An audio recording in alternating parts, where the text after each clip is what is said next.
టైంలో చట్టం ఉన్నట్టు లేదు. అధ్యక్ష, నేను సూటిగా మందిగా అడుగుతుంది, ప్రభుత్వం తప్పు చేసిన మనం శిక్షించడంలో ఎవరికి అభిప్రాయపడతారు అధ్యక్ష. ఏ ఎంక్వైరీ చేసుకునే అభ్యంతరం అధ్యక్ష.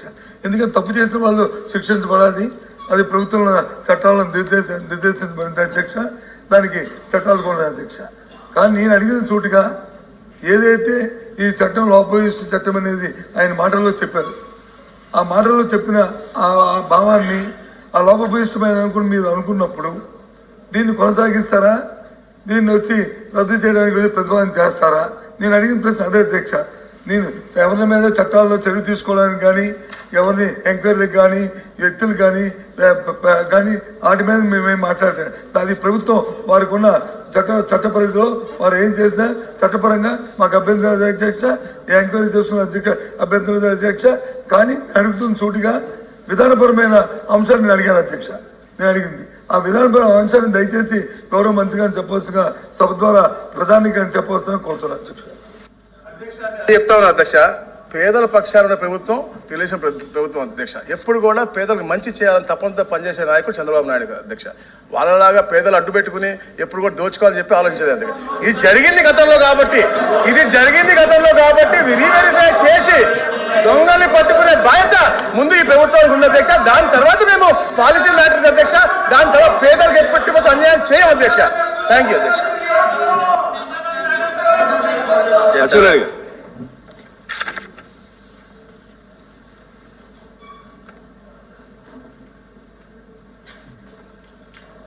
అధ్యక్ష, గతంలో ఏం జరిగిందంటే,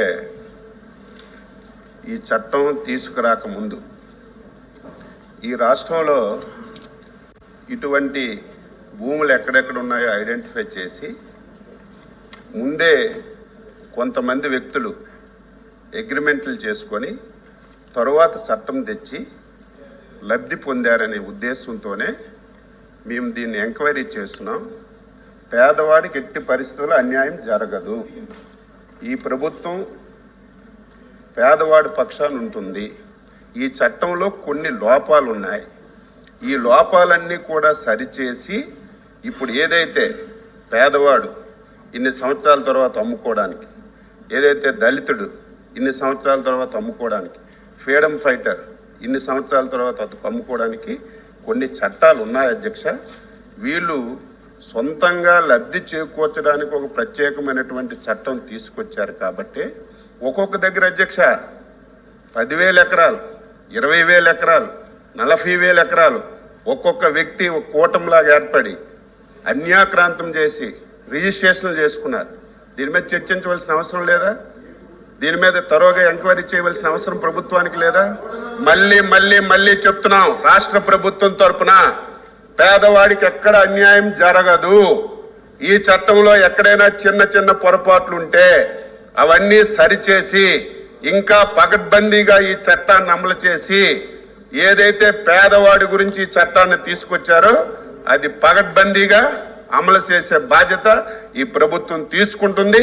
ఎవరు దీన్ని అనుమానించవలసినటువంటి అవసరం లేదని మీ ద్వారా ఈ రాష్ట్రంలో ఉన్నటువంటి ఈ చట్టం ద్వారా ఎవరైతే లబ్ధి పొందాలని భావిస్తున్నారో వాళ్ళందరికీ స్పష్టమైనటువంటి హామీ ఇస్తున్నాం.